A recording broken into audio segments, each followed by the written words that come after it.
वृंदावनेश्वरी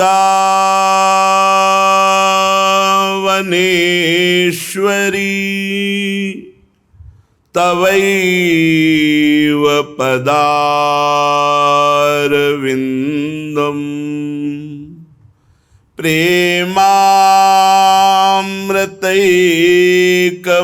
प्रेमामृतैकमकरंद रसौघपूर्णं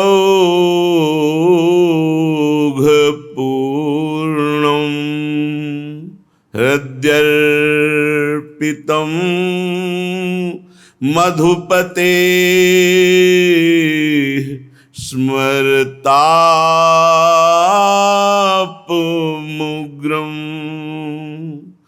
निर्वापयत्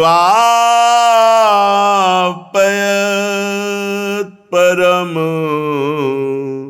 शीतलमाश्रयामि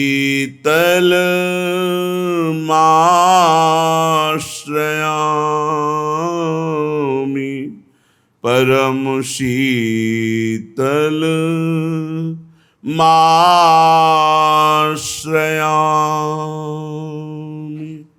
सच्चिदानंदरूपाय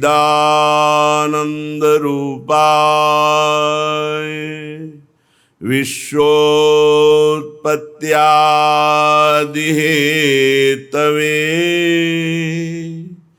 तापत्रय विनाशाय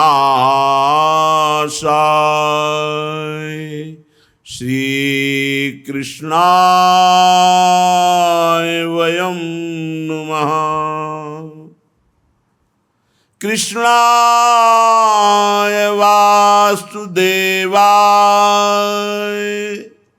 देवकी नंदनाय च नंदगोपकुमाराय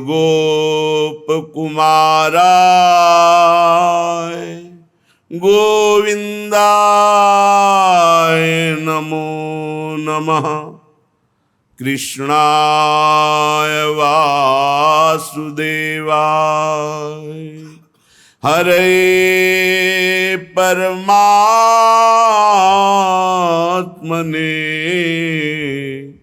प्रणत क्लेशनाशाय गोविंदाय नमो नमः। जाहि देखि चाहत नहीं कछु देखन मन मोर।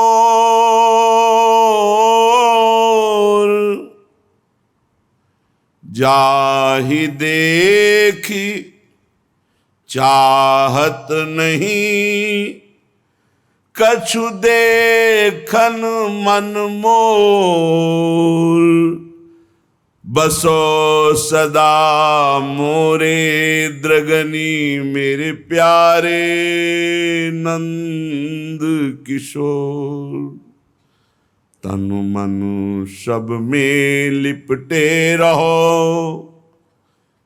हे प्रीतम, मेरे तन में, मेरे मन में, मेरी इंद्रियों में आप ही केवल समाये रहें। आपको देखने के बाद और कुछ देखने की चाह नहीं रह जाती, आपको पाने के बाद और कुछ पाने की चाह नहीं रह जाती। हे प्रीतम, आप कृपा करो, मेरे नेत्र गोचर हो, मेरे मन में समा जाओ, मेरे तन में समा जाओ। आपके सिवा हमारा अस्तित्व न रहे। हम हर वर्ष अपने प्राण प्यारे आराध्य देव का प्राकट्य उत्सव मनाते हैं। आज करुणानिधान सर्वलोक महेश्वर भगवान परमात्मा परब्रह्म श्री कृष्णचंद्र जी यह करुणा करके समस्त जीवों को परमानंद प्रदान करने के लिए ही प्रकट हुए। अब ये प्राकट्य उत्सव सार्थक तभी हो जब हमारे हृदय में प्रकट हो, मेरे मन में, मेरे प्राणों में, एक एक श्वास में, एक एक नस नाड़ी कृष्ण कृष्ण कृष्ण भगवत स्वरूप हो जाए, हमारे हृदय में प्रभु का अवतार हो, हमारे हृदय में भय प्रगट कृपाला दीन दयाला, तो हमारी जितनी आसुरी प्रवृत्तियां हैं, राक्षसी प्रवृत्तियां हैं, राक्षसी प्रवृत्ति उसे ही कहते हैं स्वसुख वांछा,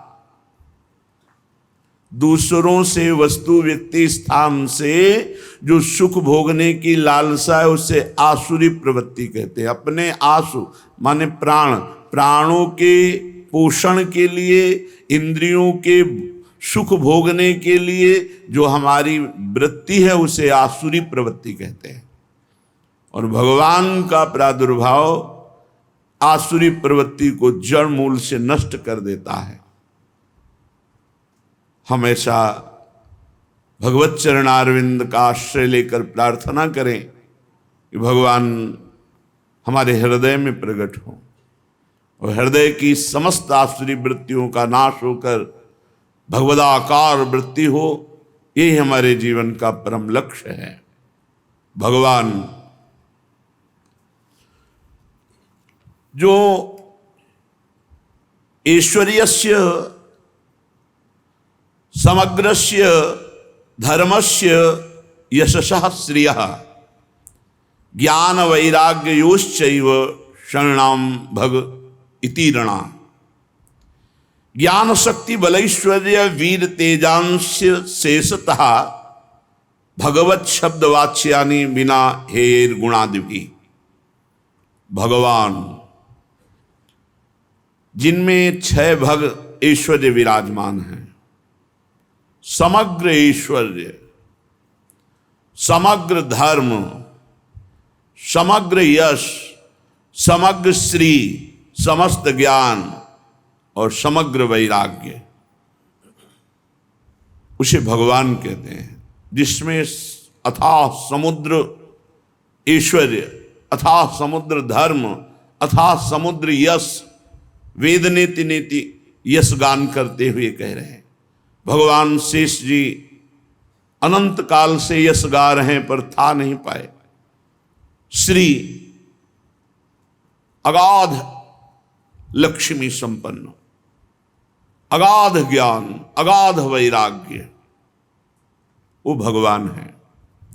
क्या ज्ञान शक्ति बल ऐश्वर्य वीर तेज, ये क्या भगवान किसी असुर के लिए अवतार लें मारने के लिए? ये तो बात समझ में नहीं आई।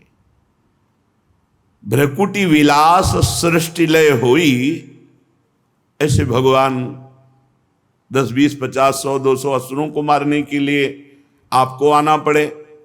एक पार्षद हैं सुदर्शन जी, उनको आदेश कर दें तो पलक झपकते पूरे विश्व को भस्म कर दें। भगवान श्री हरि के एक पार्षद हैं सुदर्शन जी। अगर नारायणास्त्र का संधान हो जाए तो संकल्प करते ही पूरी सृष्टि भस्म हो जाए। भगवान के ऐसे दिव्य अस्त्र पार्षद हैं। भगवान अवतरित हो कुछ उत्पात मचाने वाले दैत्यों को नाश करने के लिए, एक गौड़ बात है।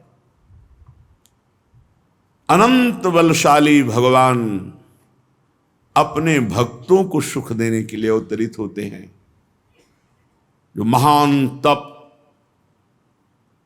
निरंतर भजन परायण और वो भाव से युक्त हो गए, जैसे दंडकारण्य के ऋषि, श्रुति की ऋचाएं, श्रुतियां, ये सब भगवान को कांत भाव से देखा तो सब गोपियां बनी आके।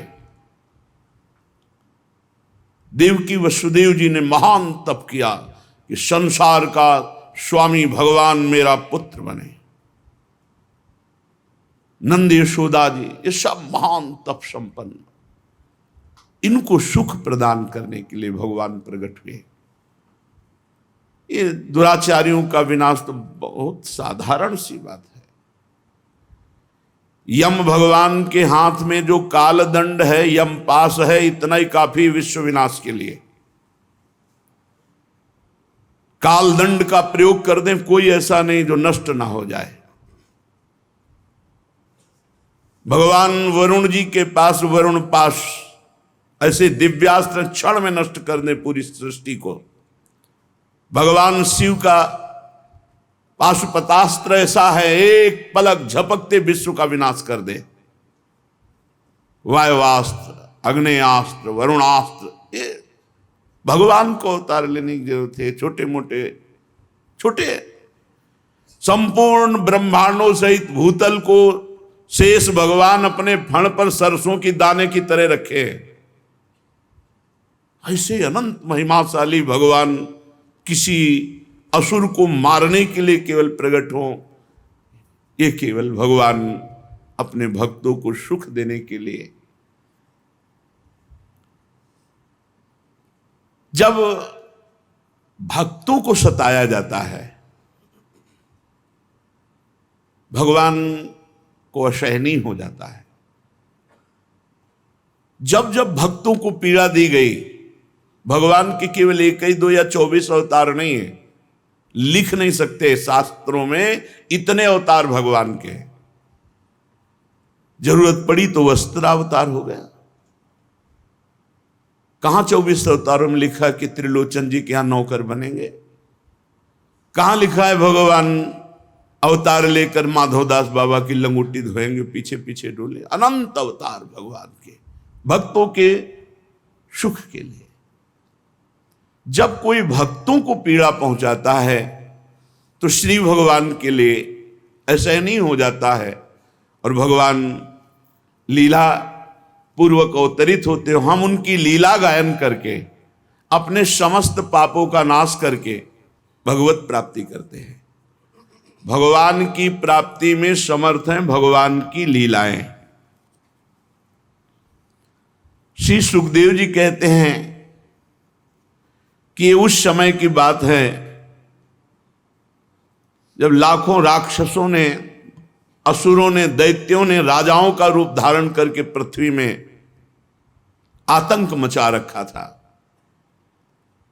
अहंकार से भरे हुए, बल से भरे हुए पृथ्वी को आक्रांत कर रखा था। आक्रांत पृथ्वी त्राण पाने के लिए रो रही थी। ये मां पृथ्वी जड़ नहीं है, ये चैतन्य है, ये भगवान की प्रिया है। इसीलिए इनकी नित्य प्रातःकाल वंदना करनी चाहिए, जिससे हमारी बुद्धि शुद्ध हो। जैसे हम माँ की गोद में ही मलमूत्र का त्याग करते हैं तो अपराध नहीं लगता, ऐसे जन्म से लेकर मृत्यु तक हम अपराध करते रहते हैं पृथ्वी माँ की गोद में। ये माँ चैतन्य है, ये कोई जड़ नहीं। पृथ्वी माँ असहनीय हो गया तो गौ का रूप धारण किया और ब्रह्मा जी की शरण में गई। गौ रूपा पृथ्वी जी के नेत्रों से अश्रु प्रवाह हो रहा था और बहुत दुखी होकर के कहा कि जब मेरे ऊपर भक्तों को कष्ट दिया जाता है, धर्मात्माओं को कष्ट दिया जाता है, धर्म की हानि होती है, तो मैं ये नहीं सह पाती हूं। मैं इस समय बहुत दुखी हूं। अपनी सारी गाथा ब्रह्मा जी को सुनाई। गौरभूत्वा श्रुमुखी खिन्ना क्रंदन्ती करुणम विभो उपस्थितांतिके तस्मै व्यसनम स्वमवोचत। सारी बात जब बताई तो ब्रह्मा जी ने भगवान शंकर का ध्यान किया और अन्य समस्त लोकपाल, देवराज इंद्र, इन सबको बुलाया। तत्काल सब उपस्थित हुए। पृथ्वी को साथ लेकर ब्रह्मा जी, महादेव, समस्त लोकपाल, देवराज इंद्र आदि समस्त देवता क्षीर समुद्र के तट पर जो सबके आराध्य देव हैं, क्योंकि दूसरा कोई ऐसा है ही नहीं जो संपूर्ण पृथ्वी के कष्ट को मिटा सके। सबने प्रार्थना की। तत्र गत्वा जगन्नाथम देवदेवं वृषा कपिम पुरुषं पुरुष सूक्तेन उपतस्थे समाहितः। हे देवताओं के भी आराध्य देव, हे समस्त भक्तों की अभिलाषाओं को पूर्ण करने वाले, अपने शरणागतों के क्लेशों का नाश करने वाले प्रभु, आप हमारे स्वामी हो और समस्त लोकपाल देवता ब्रह्मा जी, भगवान शिव, इंद्र आदि पुरुष सूक्त का स्तवन किया। जो वैदिक सिद्धांत को जानने वाले वो जानते पुरुष सूक्त किसे कहते हैं। जिनका श्लोक है सहस्त्र शीर्षा पुरुषा सहस्राक्षा सहस्रपात सभूमिग्वं सर्वतस्प्रत्वातिष्ठत् दशांगुलम पुरुषये वेदग्वं, ऐसे पूरा पुरुष सूक्त गान किया। पुरुष सूक्त गान करने के पश्चात ब्रह्मा जी को समाधि लग गई। समाधि में आकाशवाणी हुई। जो सुना वो ब्रह्मा जी ने कहा तुम लोग मेरे द्वारा सुनो और अविलंब उसका पालन करो। पृथ्वी, भगवान सर्वांतर्यामी, तुम्हारे कष्ट का पूर्ण उनको पहले से ही पता है। वे ईश्वरों के ईश्वर हैं। सा याव दुर्व्या धर्मीश्वरेश्वरः, वो पृथ्वी का भार हरण करने के लिए यदुकुल में जन्म लेंगे, ऐसा आदेश हुआ है। इस बार स्वयं पुरुषोत्तम समस्त अवतारों के अवतारी भगवान पधार रहे हैं और उनकी प्रियतमा की सेवा के लिए समस्त दैवी शक्तियां जन्म ग्रहण करें। वासुदेव कलानंतः सहस्रवदन स्वराट अग्रतो भविता देवो हरे प्रिय चिकीर्षया। स्वयं भगवान पधार रहे हैं, साथ में भगवान की अनंत महिमा से युक्त शेष जी भी पधार रहे हैं, जो बड़े भाई के रूप में अवतार ग्रहण करेंगे। और वसुदेव गृहे साक्षात भगवान पुरुषा परः जनिष्यते तत्प्रियार्थम संभवन्तु सुरस्त्रिया। देवांगनाएं दैवी शक्तियां अवतार लें उनकी प्रिया की सेवा के लिए। इस बार स्वयं परब्रह्म परमात्मा सबके अवतारी भगवान वसुदेव गृहे साक्षात भगवान पुरुषा परा, साक्षात स्वयं पुरुषोत्तम भगवान पधार रहे हैं। विष्णुर माया भगवती यया सम्मोहितम जगत आदिष्टा प्रभुणांशेन कार्यार्थे संभविष्यति। भगवान की वो ईश्वर शालिनी माया जिसने सारे जगत को मोहित कर रखा है, भगवान की आज्ञा से भगवान के लीला कार्य को संपन्न करने के लिए वो भी अवतार ग्रहण कर रही है। प्रजापतियों के स्वामी भगवान ब्रह्मा जी ने देवताओं को इस प्रकार आज्ञा की, पृथ्वी को ढांढस बंधाया। सब भगवान को नमस्कार करके अपने अपने धाम को आ गए। ये उस समय की बात है जब यदुवंशी राजा शूरसेन माथुर मंडल शूरसेन मंडल का मथुरापुरी में रह करके शासन करते थे। ये मथुरा समस्त यदुवंशी नरपतियों की राजधानी थी। मथुरा में सदैव भगवान की उपस्थिति पाई गई है। मथुरा भगवान यत्र नित्यम सन्निहितो हरि। हमारी वाणी जी में मथुरा नित्य कृष्ण को वास, निष्दिन श्याम न छाणत पास, ताव सकल लीला कही। मथुरापुरी में भगवान श्री हरि, मथुरा भगवान यत्र नित्यम सन्निहितो हरि, निरंतर भगवान की उपस्थिति पाई जाती है। मथुरा में सूर्य के पुत्र वसुदेव जी का विवाह देवकी जी के साथ हुआ। ये उस समय की बात है जब नवविवाहिता पत्नी देवकी को रथ पर विराजमान करके वसुदेव जी ले जा रहे थे। कंस बड़ा बलवान, स्वभाव में धूर्तता। वसुदेव जी से कहा, मैं रथ हाँकूंगा, मेरी बहन है। और रथ के घोड़ों की लगाम पकड़ ली, स्वयं रथ हाँकने लगा। सैकड़ों सोने के बने हुए रथ चल रहे थे साथ में। देवकी के पिता थे देवक, अपनी पुत्री पर उनका बड़ा प्रेम था।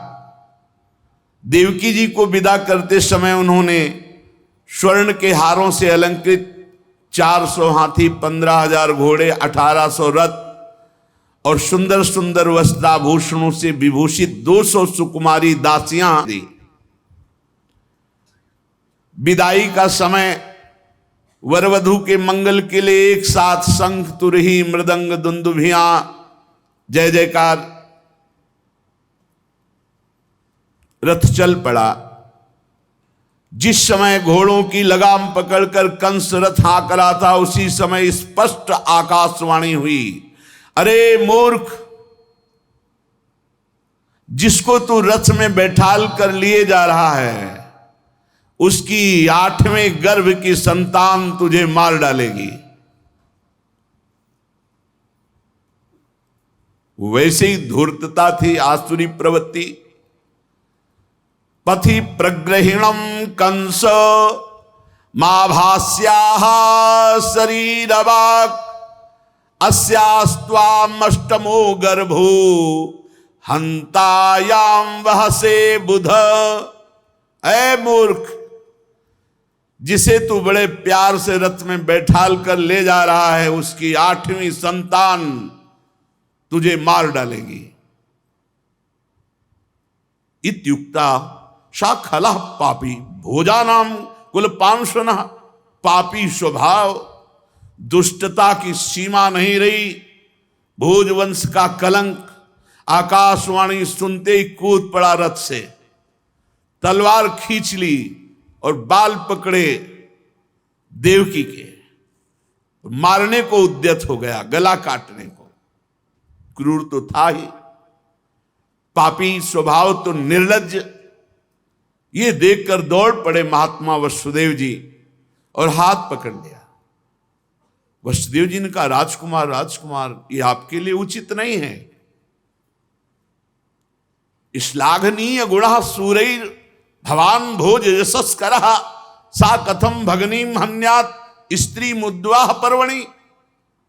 अरे आप तो महाबलवान हैं, आप भोजवंश के होनहार वंशधर हैं, अपनी कुल कीर्ति को बढ़ाने वाले हैं, बड़े बड़े वीरों की सभा में आपका गुणगान होता है। ये निंदनीय कार्य आपको शोभा नहीं देता। पहले तो बहन, दूसरे स्त्री, तीसरे अभी अभी विवाह हुआ, आप कैसे मार सकते हैं? बीरवर वसुदेव जी बड़े ज्ञानी महात्मा हैं। ऐसी स्थिति में साम दाम दंड भेद जैसे भी बचे, प्राणों को बचाना चाहिए। विनय कर रहे हैं, यद्यपि अंदर से बहुत बुरा लग रहा है कि ऐसे पापी पुरुष की विनय करना, पर इस समय बचाना है देवकी जी को। कहा, वीरवर आपके द्वारा ये उचित नहीं। और एक बात हम आपको बता दें, मृत्युर्जन्म वताम वीर देहेन सा जायते, अद्यवाब्द सतांते व मृत्युर्वै प्राणिनाम ध्रुवा। आज हो या 100 वर्ष के बाद हो, मृत्यु जन्म लेते ही पीछे पड़ जाती है और उसका नाश निश्चित करती है। जब शरीर का अंत ही हो जाना है तो पाप कर्म क्यों करे? शरीर को छोड़ना ही पड़ेगा, कोई भी हो मरेगा ही, विवश होकर मरना पड़ेगा। महाराज, जैसे चलते समय मनुष्य को अगला पैर जमाने के लिए पीछा उठाना ही पड़ता है, ऐसे जैसे जोंक अगले तिनकों को पकड़कर पीछे को छोड़ती है, ऐसे ही प्रतिक्षण शरीर नाश हो रहा है, अवस्था बदलती चली जा रही, अपने को दिखाई नहीं दे रहा। ऐसे ही एक शरीर को छोड़कर दूसरे शरीर को जाता है। महाराज, जैसे कोई पुरुष जागृत अवस्था में राजा के ऐश्वर्य को देखकर, इंद्रादि के ऐश्वर्य को सुनकर अभिलाषा करने लगता है और चिंतन करते करते उसी कल्पना में खो जाता है, और कभी स्वप्न में अपने को राजा या इंद्र देखता है, अपनी दरिद्रावस्था के शरीर को भूल जाता है। महाराज, फिर जगह तो स्वप्न का जो इंद्र और राजा बना था वो भी झूठा। जागृत में स्थूल शरीर की जो सत्ता है, स्वप्न में वो झूठा, और जब जागृत हुआ तो स्वप्न झूठा लगा। महाराज, ये जीव कर्मकृत कामना और कामनाकृत कर्म के वश होकर बार बार जन्म, बार बार मरण को प्राप्त होता है। ये जीव का मन अनेक विकारों का पुंज है। शरीर के अंत समय में पूरे जीवन जो किया जाता है वही छा जाता है, और वही अगला जन्म बनता है, वही प्रारब्ध कर्म बन करके फिर भोगना पड़ता है। महाराज, ये शरीर मैं हूं ऐसा मान करके बड़े बड़े पाप करते हैं लोग, फिर उनको जन्म, फिर मरण, ये दुख भोगना पड़ता है। इसलिए महाराज, अपना कल्याण चाहने वाले को किसी से द्रोह नहीं करना चाहिए, किसी को सताना नहीं चाहिए। जीव कर्म के अधीन है, वही होगा जो होना है। जो यहां मनमानी आचरण करेगा तो यहां भयभीत रहेगा, मारा जाएगा और दुर्गति प्राप्त करेगा नरक में, फिर नारकी योनियों की प्राप्ति होगी। कंस, तुम महावीर हो, तुम्हें शोभा नहीं देता। छोटी बहन है, अभी बच्ची है, अभी ब्याह हुआ है, तुम्हारी कन्या के समान है, अभी मंगल चिन्ह नहीं मिटे, शरीर से अभी देखो ना कैसे ब्याह के सब, और आप उसका वध करना चाहते हैं, बिल्कुल उचित नहीं। वसुदेव जी प्रशंसादि शाम नीति भय आदि भेद नीति, कंस को बहुत समझाया, पर वो क्रूर तो राक्षसों का अनुयायी हो रहा था, उसने बाल नहीं छोड़ा। वसुदेव जी ने देखा अब किसी भी तरह मृत्यु को टालना चाहिए। बुद्धिमान पुरुष जहां तक बने बल और बुद्धि का प्रयोग करके किसी भी तरह से पहले मृत्यु को टालना चाहिए। प्रयत्न करने पर असफल रहे तो कोई दोष नहीं, पर प्रयत्न करना चाहिए। किसी की भी अगर ऐसा दिखाई दे रहा है तो हम उसकी जान बचावें, हमारी मनुष्यता का पहला धर्म है। इसलिए इस मृत्यु रूप कंस को पुत्र दे देने की प्रतिज्ञा करूं और मैं देवकी को बचा लूं। यदि मेरे लड़के होंगे तब ये कंस स्वयं पता नहीं मर जाएगा, बचेगा कि नहीं बचेगा, क्या होगा। संभव उल्टा हो, आकाशवाणी ने कहा मेरा लड़का मारा तो मारेगा, पक्का मारेगा। विधाता के विधान को कोई टाल थोड़ी सकता है। इसलिए इस समय मुझे देवकी को बचाना चाहिए। अपनी बुद्धि के अनुसार ऐसा निश्चय करके हाथ जोड़कर कहा, महाराज आप बड़े वीर हैं, बड़े पराक्रमी हैं और बड़े प्रशंसनीय हैं। यद्यपि वसुदेव जी के हृदय में बिल्कुल पीड़ा हो रही थी कि ऐसे नीच की प्रशंसा नहीं करनी चाहिए, ये बड़ा क्रूर निर्लज्ज है और मुझे इसकी प्रशंसा करनी पड़ रही बनावटी शब्दों से। क्योंकि शाम नीति कहती है किसी के प्राण बचाना है तो उस समय दाम नीति, धन दे करके, भय दिखाकर, भेद दिखाकर किसी तरह प्राणों की रक्षा करनी चाहिए। अंदर हृदय जल रहा है पर मुख से बनावटी हंसी हंसते हुए कहा, आपको देवकी से तो कोई भय है नहीं। आकाशवाणी ने तो पुत्र से कहा, वो भी 8वें। सो मैं प्रतिज्ञा करता हूं, आठवां क्या, हर पुत्र लाके आपको दे दूंगा। परीक्षित, कंस जानता था वसुदेव जी प्राण दे सकते हैं पर वचन झूठे नहीं। वसुदेव जी सत्य वचन बोलते हैं, वो अपने प्राण दे सकते हैं पर अपने वचन झूठे नहीं कर सकते। और उसने भी विचार किया कि युक्ति संगत बात है, हमारे मृत्यु का कारण आठवीं संतान है, ना कि देव की। अब उसने केस छोड़ दिया। वसुदेव जी बहुत प्रसन्न हुए, बार बार उसकी प्रशंसा की और घर चले आए। देवकी जी बड़ी सती साध्वी थी, समस्त दैवी शक्तियां देवकी जी में वास कर रही थी। समय आने पर देवकी जी के गर्भ से एक एक पुत्र प्रकट हुआ, एक एक वर्ष के अंतराय में। पहले पुत्र का नाम था कीर्तिमान। एक एक कदम पे बड़ा कष्ट हो रहा था कंस की तरफ ले जाते हुए कीर्तिमान पुत्र को, क्योंकि पता था जाते ही मार देगा। ऐसा करते समय उन्हें बड़ा कष्ट हो रहा था, परंतु सत्य प्रतिज्ञ महापुरुषों को अपने वचन झूठे होने में जो कष्ट होता उससे बड़ा कोई कष्ट नहीं। इसलिए अपने वचनों की रक्षा के लिए सत्य संध पुरुष बड़े से बड़ा कष्ट सह लेता है। जाकर कंस के सामने कीर्तिमान को रखने, ये प्रथम पुत्र। और शांत कंस ने देखा कि पुत्र के जीवन और मृत्यु में समान भाव वसुदेव जी का, ये तो सत्य में पूर्ण निष्ठावान है। बहुत प्रसन्न हुआ और हंसकर बोला, वसुदेव जी ये नन्हे नन्हे सुकुमार है, क्या मुझे मारेंगे। आकाशवाणी ने तो कहा था देवकी के 8वें गर्भ से जो संतान उत्पन्न होगी वही मेरी मृत्यु का कारण होगी। मुझे प्रथम से 7 तक से कोई मतलब नहीं, 8वीं लौट करके तो चले पर प्रसन्नता नहीं थी कि दुष्ट है, पता नहीं कब किस समय इसकी बुद्धि बदल जाए। बालक को लौटकर वापस लाए। इधर भगवान देवर्षि नारद जी पहुंच गए और कहा, कंस एक कमल लिया जो 8 दल का था। कहा जरा गिनो इसमें 8वां कौन है। ये 8वां, हम कह रहे हैं यहां से शुरू करो, वो 8वां, यहां से शुरू करो। हर दल से गिनवाया तो हर 8वां हुआ। बोले देवताओं के चक्र को तुम नहीं जान सकते, कौन सा 8वां है। और सुनो, ये ब्रज में जो नंदगोप हैं और ये जो वसुदेव देव की वृष्णिवंशी हैं,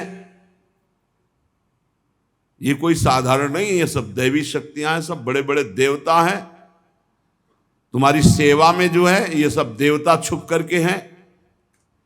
और बतलाया कि दैत्यों के कारण पृथ्वी का भार बढ़ गया है और तुम्हारे वध की और सब दैत्यों के वध की पूरी तैयारी चल रही है। अच्छा, अब देख लेना, तुम्हें जैसा समझ में आए, हम तो जा रहे हैं। आग लगा दी। क्यों? क्योंकि ये पापी दया करेगा तो भगवान के अवतार में विलंब हो जाएगा। ये जब और पाप करेगा तो भगवान बहुत शीघ्र अवतरित होंगे। कंस को निश्चय हो गया कि अरे तो सब मेरे मारने का विधान बनाया जा रहा है। कमल में हर पंखुड़ी 8वीं थी, तो पता नहीं कौन सा पुत्र 8वां हो, और मेरे मारने वाला तो भगवान ही होगा, दूसरा तो कोई होगा नहीं। और वो किस में आ जाए, किस रूप में, पहले में कि दूसरे में कि तीसरे में। वसुदेव देवकी के लिए आदेश किया, तत्काल हथकड़ी बेड़ियों से जकड़ करके इनको कैद खाने में डाल दिया जाए और बहुत ही कठोर पहरा लगा दिया जाए। और जो पुत्र कीर्तिमान था मंगवाया, तुरंत उसे मार डाला। उसको वर्ष वर्ष में जो संतान होती मारता गया, उसे हर बार शंका बनी रहती, पता नहीं वो भगवान किन बालक के रूप में प्रकट हो जाए।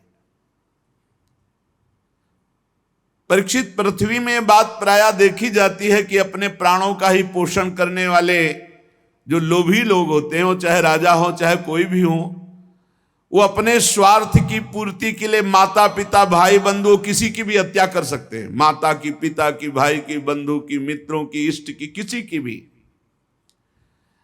ऐसे स्वार्थी पुरुषों से कभी मित्रता नहीं रखनी चाहिए, नहीं हानि ही होती है। और कंस को पूर्व जन्म की स्मृति थी कि वो महान बलशाली भयंकर कालनेमी राक्षस असुर था, और उसमें भी भगवान ने, विष्णु भगवान ने मारा था कालनेमी को।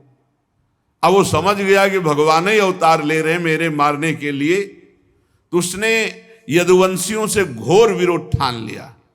बड़ा बलवान था, रौंद दिया।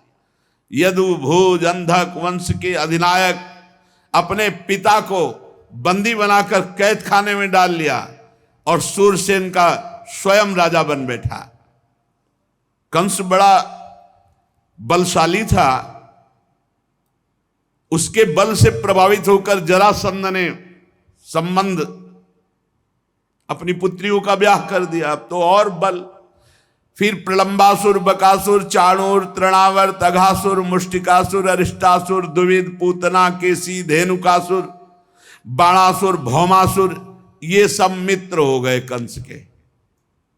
अब तो एक क्षत्र भूमंडल पर शासन, यदुवंशियों को जहां कोई दिखाई दे उनको नष्ट कर देना।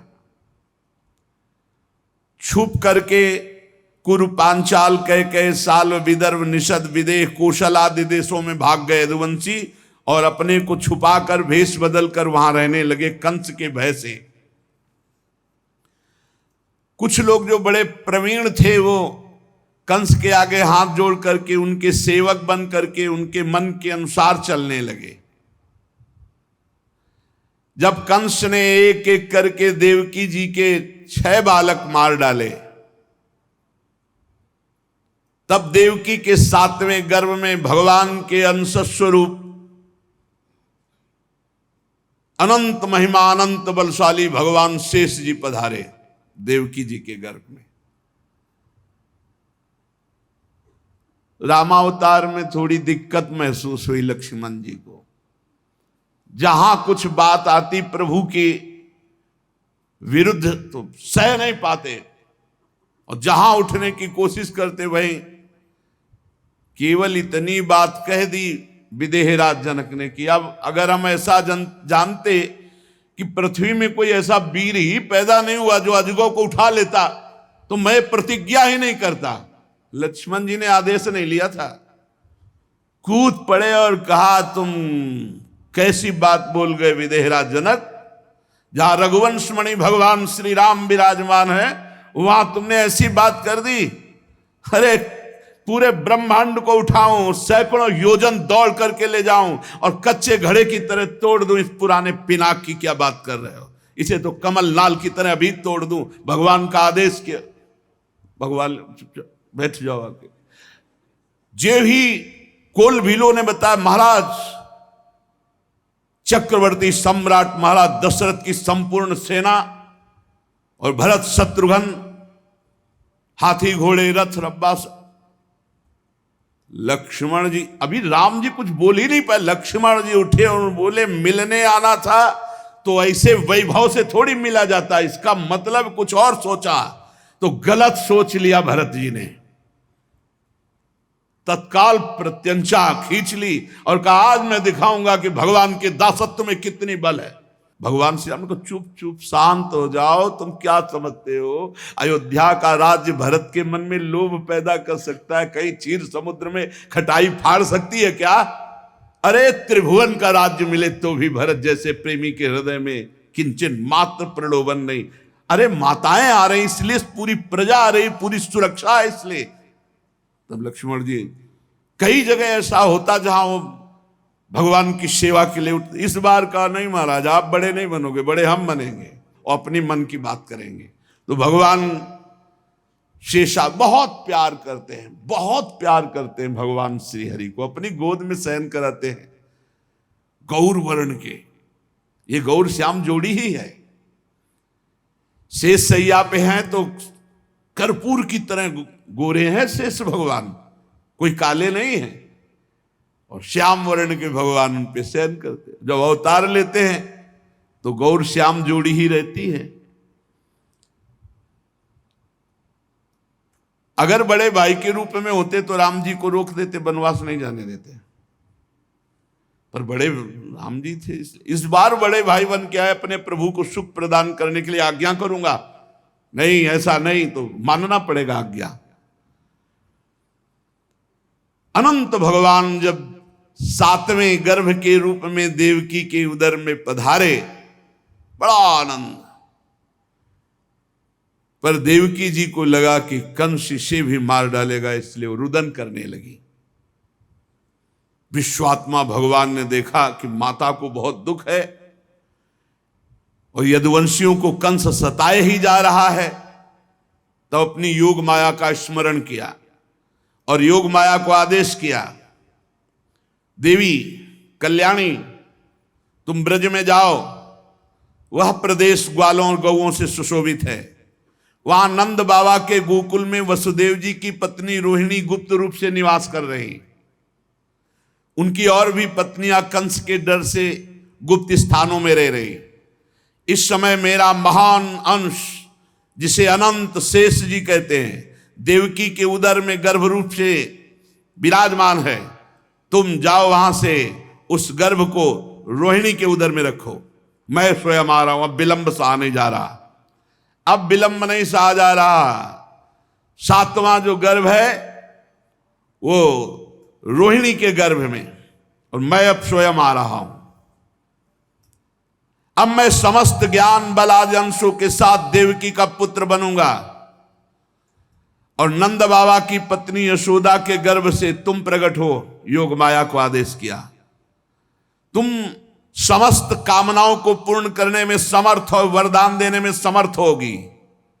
मनुष्य तुम्हें अपनी समस्त अभिलाषाओं की पूर्ण करने वाली जानकर धूप दीप नैवेद्य अन्य प्रकार की सामग्रियों से तुम्हारी पूजा करेंगे। पृथ्वी में तुम्हारे नाम होंगे, दुर्गा, भद्रकाली, विजया, वैष्णवी, कुमुदा, चंडिका, कृष्णा, माधवी, कन्या, माया, नारायणी, ईशानी, शारदा, अंबिका, इन बहुत नामों से तुम पुकारी जाओगी। कुमुदा, चंडिका, कृष्णा, माधवी, कन्यकेति च, माया, नारायणी, सानी, शारदेत्यंबिकेति च। और देवकी के गर्भ में से खींचे जाने के कारण शेष जी को संकर्षण नाम से पुकारा जाएगा। लोक रंजन करने के कारण राम, और बलवानों में महान बलशाली होने के कारण बलराम कहे जाएंगे, बलभद्र कहे जाएंगे। जब भगवान ने इस प्रकार आदेश किया, जो आज्ञा, ऐसा भगवान की शक्ति योग माया भगवान की आज्ञा सिरोधार करके भगवान की परिक्रमा की, और जैसा भगवान ने कहा था वैसा ही किया। जब योग माया ने देवकी का गर्भ ले जाकर रोहिणी के उदर में रख दिया, तब समस्त द्वारपाल और सब जगह खबर पहुंच गई, गर्भ नष्ट हो गया देवकी। किसी को आंतरिक पता तो है नहीं। नगरवासी बहुत कि बेचारी के 6 तो मार डाले गए और 7वां गर्भ नष्ट हो गया। हाय कितना कष्ट देवकी को है। भगवान अपि विश्वात्मा भक्तानाम अभयंकरः। यद्यपि भगवान विश्वात्मा है, सर्वत्र है, पर भक्तों को अभय करने के लिए भगवान प्रकट होते हैं। भक्तानाम अभयंकरः। भगवान को कहीं आना जाना थोड़ी है, वो तो विश्वात्मा है। सब जगह कोई कण ऐसा नहीं जो वो ही ना बने हों। वसुदेव जी के मन में अपनी समस्त सामर्थ्य और कलाओं के साथ प्रकट हो गए। वसुदेव जी का तेज सूर्य के समान प्रकाशित, लोगों की आंखें चौंधिया जाती वसुदेव जी को देखने में। बल वाणी प्रभाव से कोई वसुदेव जी को दबा नहीं सकता था। देवकी जी ने उस अंश को धारण किया भगवान सारे जगत के निवास स्थान हैं। सा देव की सर्व जगन निवास, निवास भूता नितराम नरेजे, भोजेन्द्र गेहे शिखे वरुद्धा, सरस्वती ज्ञान खले यथा सती। देवकी जी भगवान का निवास स्थान बन गई, वैसे सारे जगत के निवास स्थान भगवान हैं। परंतु जैसे घड़े में दीपक बंद कर दिया जाए तो प्रकाश नहीं होता, जैसे ज्ञान खल की श्रेष्ठ विद्या का प्रकाश नहीं होता, ऐसे कारागार में देवकी की शोभा भी बंद थी, हथकड़ी बेड़ियों से जकड़े हुए। देखो हम भक्ति करते हैं, थोड़ी सी भी कष्ट वृत्ति आती है भगवान पर हमारी, बोले श्रद्धा डगमगा रही। अरे देखो स्वयं इतने महान तप की परब्रह्म परमात्मा पुत्र बनने पर कैसी परिस्थिति है, हथकड़ी बेड़ी से जकड़े हुए हर पुत्र मारा गया, घोर राक्षसी स्वभाव का, कड़ा पहरा, कहीं कोई मिल नहीं सकता, कहीं कोई सुविधा नहीं। जे ही कंस को सूचना कि अब की बार तेजस्वी गर्भ है, बहुत तेज है देवकी के चेहरे पर,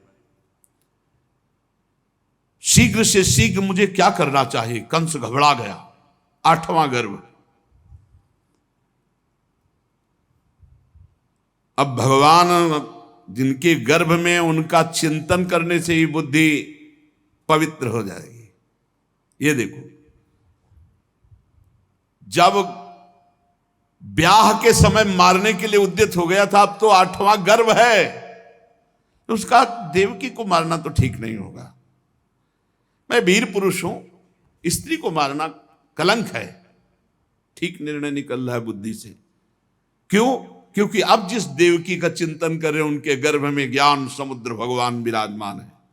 मैं अपने पराक्रम को कलंकित नहीं करूंगा, देवकी को नहीं मारूंगा। एक तो ये मेरी बहन है, फिर स्त्री है, और फिर तीसरी गर्भवती। जो स्त्री को या गर्भवती को, तो उसकी आयु, कीर्ति, लक्ष्मी, बुद्धि सब भ्रष्ट हो जाती, सब नष्ट हो जाती। वो जीवित मुर्दे के समान हो जाता है जो स्त्री के साथ क्रूरता का व्यवहार करता है। उसे मृत्यु के बाद नरक के लोग भी उसे घृणा की दृष्टि से देखते हैं। वो देहाभिमानियों के घोर भोग जहां बड़े कष्टमय होते हैं, उन नरकों को जाता है। यद्यपि कंस ऐसी बुद्धि वाला नहीं था, पर आज वो इस क्रूरता से निवृत्त हो गया। जो विवाह के मंगल चिन्हों को धारण करने वाली देवकी जी का गला काटने को उद्यत था, आज विचारवान इसीलिए है क्योंकि जिन देवकी का चिंतन कर रहा है, वो देवकी जी के गर्भ में सर्वलोक महेश्वर भगवान विराजमान हैं, जो कर तुम अकर तुम अन्यथा कर तुम है। अब कंस बड़ा व्याकुल रहने लगा। पहरेदारों का कड़ा शासन, रात दिन, किसी का आना नहीं, किसी का जाना नहीं, कोई व्यवस्था नहीं, रात दिन कड़ा पहरा। और कंस रात दिन उठते बैठते चलते फिरते बस यही कि कान में आवाज आने वाली है कि जन्म हो गया। जहां पड़ती लगता भगवान आ गए। कोई आता महाराज एकदम कांप जाता, मानो सूचना ही देने वाले, एकदम भयभीत होकर भगवान के चिंत। बड़े भाग्यशाली हैं जिनका भय से ही सही भगवान में चित्त जुड़ा है। आसीनः शं विसंस्तिष्ठन् भुंजानः पर्यटन महीं चिंतयानो हृषीकेश मपश्यत् तन्मयम् जगत। कितनी ऊंची स्थिति कंस की हो गई। आसीना, बैठा है, खाता पीता सोता जागता चलता फिरता हर समय श्रीहरि, कुछ खड़कता श्रीहरि। बोले चिंतयानो हृषीकेश मपश्यत् तन्मयम् जगत। ऐसा गाढ़ चिंतन भगवान का क्यों, जिधर देखता भगवान ही नजर आते। अब जो ही भगवान शंकर ब्रह्मादि बड़े बड़े लोकपालों ने देखा ईश्वर कोटि के कि भगवान पधारे देवकी जी के गर्भ में, तो सब कंस के कैद खाने में आए। नारद आदि और भी बड़े ब्रह्म ऋषि सब भगवान की स्तुति कर रहे हैं। देवकी जी की तरफ नमस्कार मुद्रा में और सब भगवान की स्तुति कर रहे। सत्यव्रतम सत्य परम त्रिसत्यम सत्यस्य योनिम निहितम च सत्ये सत्यस्य सत्यमृत सत्य नेत्रम सत्यात्मकम त्वाम शरणम प्रपन्ना। हे प्रभु, आप सत्य संकल्प हैं, सत्य ही आपकी प्राप्ति का श्रेष्ठ साधन है।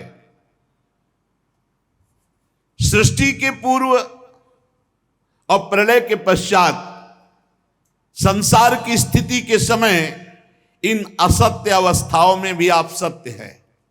हे प्रभु, आप सत्य हैं, आपकी प्राप्ति का श्रेष्ठ साधन सत्य है, और रचना, पालन और संहार इन असत्य स्थितियों में भी आप सत्य हैं। पृथ्वी, जल, तेज, वायु, आकाश, ये 5 दृश्यमान सत्यों के आप ही कारण हैं। आप ही अंतर्यामी रूप से विराजमान हैं। आप इस दृश्यमान जगत के परमार्थ स्वरूप हैं। आप ही मधुरवाणी समदर्शन के प्रवर्तक हैं। भगवान, हम तो बस इतना समझते हैं कि आप सत्य स्वरूप हैं, हम सब आपकी शरण में हैं।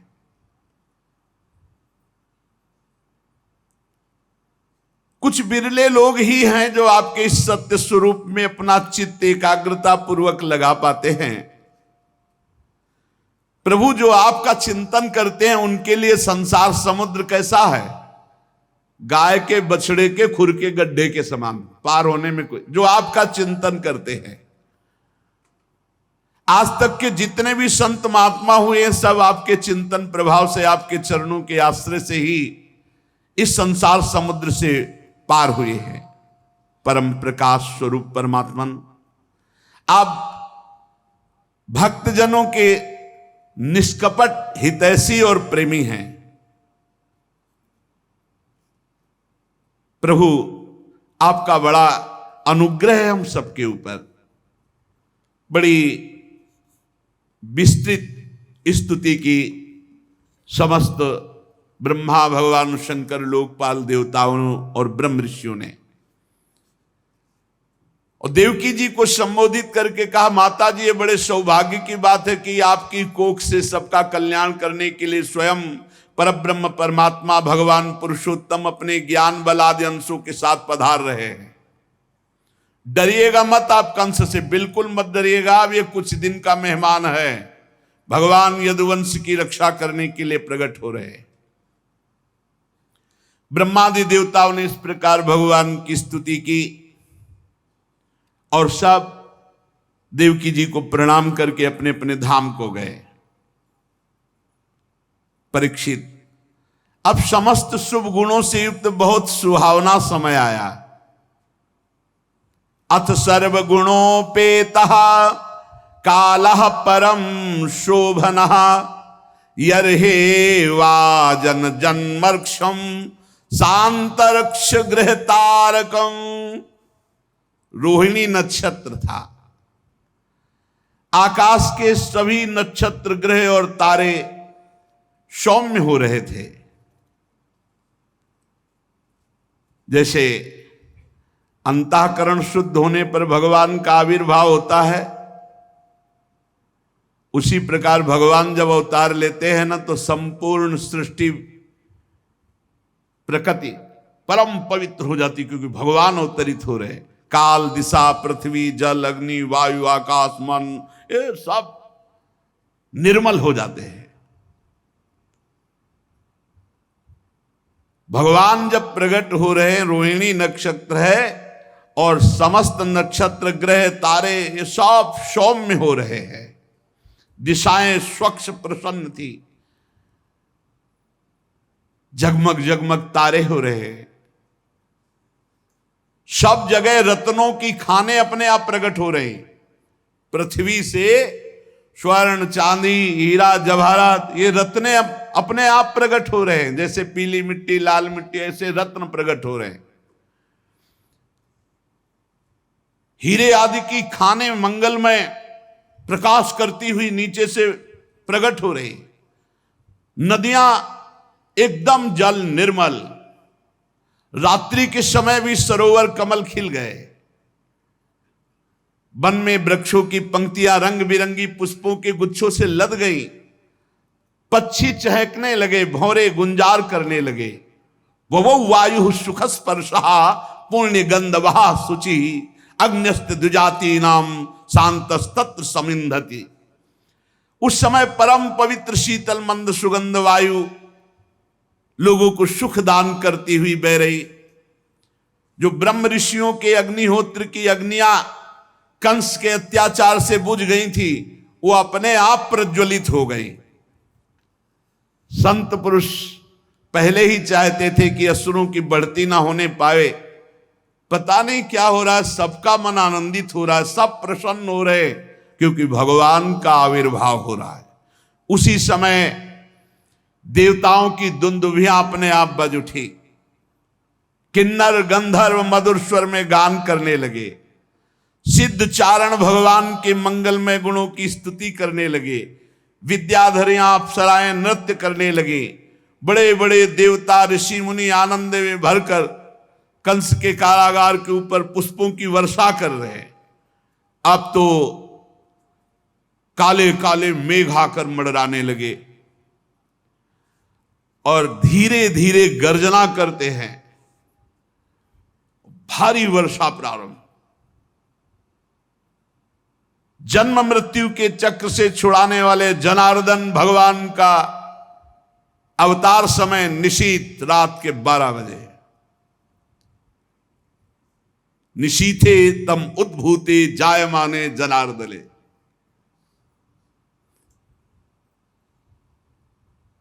भगवान स्थूल सूक्ष्म कारण तीनों से परे तुरीय, और जिसको साक्षात दर्शन दे देते हो हर समय तुरीय अवस्था में रहता है। निशीत रात के 12 बजे भगवान प्रकट हो रहे। चारों ओर बादलों ने, अभी जो तारे चमक रहे थे, सौम्य थे, शांत थे, तब अंधकार छा गया। जब भगवान के प्रकट होने का समय हुआ, ऐसे मेघ छा गए, घोर अंधकारमयी रात्रि, गर्जना हो रही, वर्षा हो रही। उसी समय सबके हृदय में विराजमान भगवान देवरूपिणी देवकी के सामने प्रकट हुए। मानो पूर्व दिशा में 16 कलाओं से पूर्ण चंद्रमा का प्रादुर्भाव हो गया हो। भगवान श्री कृष्ण चंद्रजू चंद्रवंश में प्रकट हो रहे 16 कलाओं से। वसुदेव जी ने देखा, क्या देखा? हथकड़ी बेड़ी पास ही बैठे देवकी वसुदेव जी, कि उनके सामने नेत्र कमल के समान कोमल और विशाल नेत्र, 4 सुंदर हाथों में शंख गदा चक्र कमल, बक्षा स्थल पर श्रीवत्स का चिन्ह, तमद्भुतम बालकम अंबुजे क्षणम चतुर्भुजम शंख गदायुधायुधम श्रीवत्स लक्ष्मम गलशोभिकौस्तुभम पीतांबरम सांद्र पयोद सौभगम। आहा, शंख चक्र गदा पद्म, वक्षा स्थल पर श्रीवत्स का चिन्ह, कौस्तुभ मणि, अद्भुत झिलमिला रही कांति, वर्षाकालीन मेघ के समान परम सुंदर श्यामल शरीर पर मनोहर बिजली की भांति चमकता हुआ पीतांबर, बहुमूल्य वैदुर्य मणि के किरीट कुंडल की कांति, सुंदर घुंघराले केस जो सूर्य की कांति को भी मात कर रहे हैं, ऐसा तेज, चमचमाती करधनी की लड़ियां, बाहों में बाजूबंद, कलाइयों में कंकण, आभूषणों से सुशोभित श्री भगवान को सामने देखा। सा विस्मयोत्फुल्ल विलोचनो हरिम सुतम विलोक्य आनक दुंदुभिस्तदा। अरे मेरे पुत्र के रूप में कौन आ रहे हैं? ये साक्षात भगवान। सा विस्मयोत्फुल्ल विलोचनो हरिम। वसुदेव जी ने प्रफुल्लित होकर देखा, मेरे भगवान आ रहे। असीम आश्चर्य, रोम रोम परमानंद में डूब गया। भगवान पधारे, जन्म जन्म की अब आस पूर्ण हुई। भगवान को मेरे पुत्र बनेंगे। उसी समय संकल्प किया, इस समय तो मेरे हाथ और पैर हथकड़ी और बेड़ियों से जकड़े हुए हैं। मैं 10,000 गायों का संकल्प करता हूं पुत्र प्रकट होने के महोत्सव में। भगवान श्री कृष्ण पूरा सूतिकाग्र है, श्याम वर्ण से प्रकाशित हो रहा है। वसुदेव जी ने अब निर्भय होकर के, अरे स्वयं परमात्मा पुत्र बनने आए हैं, अपनी बुद्धि स्थिर की और भगवान के चरणों में सिर झुका करके स्तुति करने लगे। वसुदेव जी ने कहा, विदितोऽसि भवान साक्षात् पुरुषः प्रकृते परः केवलानुभवानंद स्वरूपः सर्वबुद्धिदृक् स एव स्वप्रकृतेदं सृष्ट्वाग्रे त्रिगुणात्मकं तदनु त्वं प्रविष्ट इव भाव्यसे। समझ गया प्रभु, समझ गया। आप प्रकृति से अतीत साक्षात परमात्मा हैं। आपका स्वरूप केवल अनुभव और केवल आनंद है। आप समस्त बुद्धियों के एकमात्र साक्षी हैं। प्रभु, आप ही स्वर्ग के आदि में अपनी प्रकृति से इस त्रिगुणमय जगत की सृष्टि करते हैं, फिर उसमें प्रविष्ट ना होने पर भी आप प्रविष्ट के समान जान पड़ते हैं। प्रभु, आप सर्वशक्तिमान सबके स्वामी हैं। संसार की रक्षा के लिए आपने मेरे यहां अवतार लिया है। आजकल कोटि कोटि असुर राक्षस सेनापतियों ने राजा का नाम धारण कर रखा है और अपने अधीन बड़ी बड़ी सेनाएं कर रखी हैं। उन सब का संहार करने के लिए आपका अवतार हुआ है। देवताओं के देव, मेरे आराध्य देव, एक कंस बड़ा दुष्ट है। जब इसे मालूम होगा कि आप हमारे घर में प्रकट हुए तो आपके भाइयों को मार डाला। फिर भी मुझे भय लगता है कि कहीं शस्त्र लेकर दौड़ा आवे और कुछ अमंगल कर दे। यह है वात्सल्य। एक तरफ देख रहे सर्वलोक महेश्वर भगवान और एक तरफ पुत्र, तो डर भी लग रहा है कहीं कंस अस्त्र लेकर दौड़ा आवे, कुछ अमंगल न कर दे। जब देवकी जी ने देखा मेरे पुत्र के रूप में तो पुरुषोत्तम भगवान, तो कंस से जो बहुत भय था कुछ भय रह गया। भय तो है। और बड़े पवित्र भाव से मुस्कुराती हुई कहा, प्रभु, जैसा वेदों में आपका स्वरूप सुना वो अव्यक्त सबका कारण बताया गया, ब्रह्म बताया गया, ज्योतिष स्वरूप बताया गया, लेकिन आप ही हैं अनिर्वचनीय, निष्क्रिय, विशुद्ध सत्ता के रूप में। और वो आज आप मेरे सामने प्रकट हो गए। जिस समय ब्रह्मा की पूरी आयु 2 परार्ध समाप्त हो जाती है तो काल शक्ति के प्रभाव से सारे लोक नष्ट हो जाते हैं। पंच महाभूत अहंकार में, अहंकार महातत्व में, महातत्व प्रकृति में, और प्रकृति एकमात्र आप में लीन हो जाती है। आप ही शेष बचते हैं, इसलिए आपका नाम शेष है। प्रभु, आप भक्त भयहारी हैं। हम लोगों को इस दुष्ट कंस से बहुत ही भय लग रहा है। आप हमारी रक्षा कीजिए। प्रभु, ये रूप आपका देहाभिमानियों के दर्शन योग्य नहीं है। पापी कंस को जब मालूम होगा कि आप मेरे गर्भ से प्रभु आएगा, और मेरा धैर्य टूट रहा है, मुझे भय लग रहा है। विश्वात्मन, आप पहले भगवत स्वरूप अंतर ध्यान कीजिए और आप बाल रूप हुए, क्योंकि आप बाल रूप का सुख देने के लिए ही तो आए हैं। श्री भगवान ने कहा, देवी, स्वयंभू मनवंतर में जब तुम्हारा पहला जन्म हुआ था उस समय तुम्हारा नाम था प्रश्नी और ये वसुदेव श्रुतपा नाम के प्रजापति थे। तुम दोनों के हृदय में बड़े ही शुद्ध भाव थे। जब ब्रह्मा जी ने तुम दोनों को संतान उत्पन्न करने की आज्ञा दी तब तुम लोगों ने इंद्रियों का दमन करके उत्कृष्ट तपस्या की। तुम दोनों ने वर्षा, वायु, घाम, शीत, उष्ण आदि काल के विभिन्न गुणों को सहन किया और प्राणायाम के द्वारा अपने मन के मल को धो डाला। तुम दोनों ने सूखे पत्ते खाकर फिर हवा पीकर केवल तपस्या की। अभीष्ट वर प्राप्त करने की इच्छा से मेरी आराधना की। कितना कठिन तप! मुझ में चित्त लगाकर ऐसा परम दुष्कर घोर तप करते हुए देवताओं के 12,000 वर्ष व्यतीत हो गए। सूखे पत्ते और फिर उन्हें भी छोड़ दिया, हवा वायु केवल 12,000 वर्ष देवताओं के। पुण्यमयी देवी उस समय में तुम दोनों पर प्रसन्न हुआ क्योंकि तुम दोनों तपस्या, श्रद्धा, प्रेममयी भक्ति से अपने हृदय में नित्य निरंतर मेरी भावना की थी। जैसा मैं आज तुम्हारे सामने प्रकट हुआ हूं ऐसा उस समय भी प्रकट हुआ था और तुमसे कहा वरदान मांगो। तब तुम दोनों ने कहा आप जैसा पुत्र मुझे चाहिए। तो मेरे जैसा तो सिर्फ मैं ही हूं,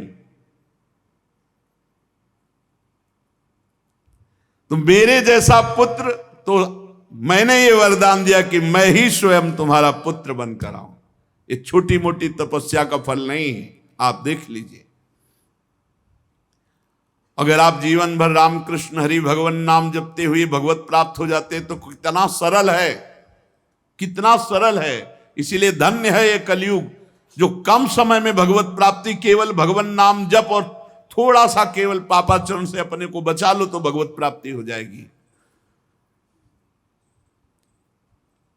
हे माता जी, मैंने देखा कि संसार में शील, स्वभाव, उदारता, अन्य गुणों में मेरे जैसा कोई नहीं, इसलिए मैं ही तुम्हारा पुत्र हुआ हुआ था। मैं ही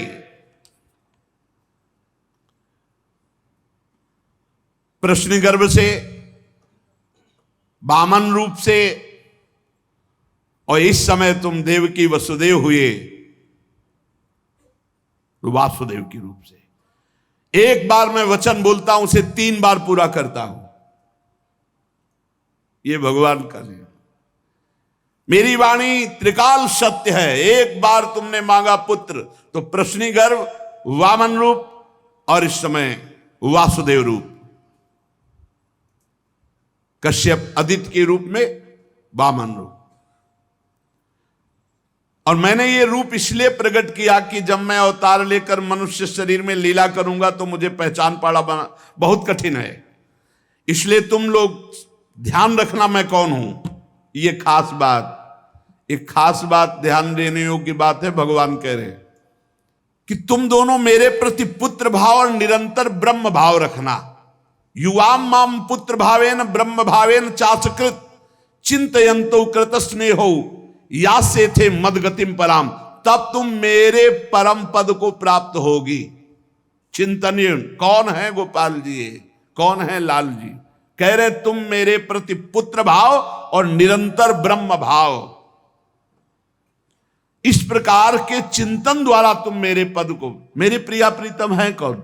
देखो हित सजनी जो नहीं कह रहे, जैसे हित हरिवंश करत अपनो जस प्रगट अखिल ब्रह्मांडन, अखिल ब्रह्मांड के अधिपति हैं। पर ब्रह्म परमात्मा तत्व की उपासना हो रही। हमारा भाव है कि वो हमारे यार हैं, हमारे मित्र हैं, हमारे पति हैं, हमारे पुत्र हैं, हमारे स्वामी हैं, जो भाव रख सके, लेकिन है कौन? इसीलिए शांत भाव है। शांत भाव में पूर्ण तत्व ज्ञान हो जाता है। भगवान इतना कहकर चुप हो गए और अपनी योग माया से देखते देखते एक छोटे शिशु के रूप में नीलमणि वसुदेव जी ने देखा कि भगवान तो बाल रूप हो गया। अब तो और डर लगा, कहीं कंस को पता चल गया और तलवार लिए हुए आवे, कुछ अमंगल करे। बहुत घबरा गए और भगवान ने कहा कि मुझे गोकुल पहुंचाओ। नंद बाबा के यहां सुधा मैया के पार्श्व में सुला के आओ, मुझे तुम्हें डर लग रहा है, मैं मारूंगा इसे, पर अभी मुझे पहुंचाओ वहां। भगवान की आज्ञा का पालन करने के लिए जो ही चेष्टा की, ध्यान दीजिए, भगवान की आज्ञा का पालन करने के लिए जो ही चेष्टा की तो अपने आप हथकड़ी बेड़ियां कट गई। माया की हथकड़ी बेड़ियां कट जाएंगी जो ही भगवान की आज्ञा का पालन कर। और बड़े बड़े दरवाजे कोई एक दो नहीं थे, कई दरवाजे थे कंस के कारागार के, फटाफट सब ताले टूट गए, दरवाजे खुल गए। अद्भुत चमत्कार। और जितने पहरेदार घोर राक्षसी स्वभाव के, जिंदा खा जाए ऐसे पहरेदार थे, सब मूर्छित घोर निद्रा में। अब हथकड़ी बेड़ी कट गई, लाला को लेकर के चले। उस समय घोर बादल छाए हुए, अंधेरा, कुछ दिखाई नहीं दे रहा। कितना कष्ट में जीवन भक्त। अब सोचो, अभी अभी तो प्रकट हुए हैं और अभी अभी त्याग करने जा रहे हैं, अभी अभी त्याग करने। इधर समस्त द्वारपाल सब सोए हुए हैं, वसुदेव जी भगवान को लेकर, वर्षा हो रही, पीछे पीछे गुप्त रूप से शेष भगवान फण धारण किए, मेरे प्रभु को बूंदे ना लगे। जब वो लीला कर रहे, वसुदेव जी को पता नहीं कि पीछे शेष भगवान फण धारण किए, वो तो बस चिंतन में चले जा रहे हैं, कैसे वहां जाएंगे, कोई जान ना जाए कोई।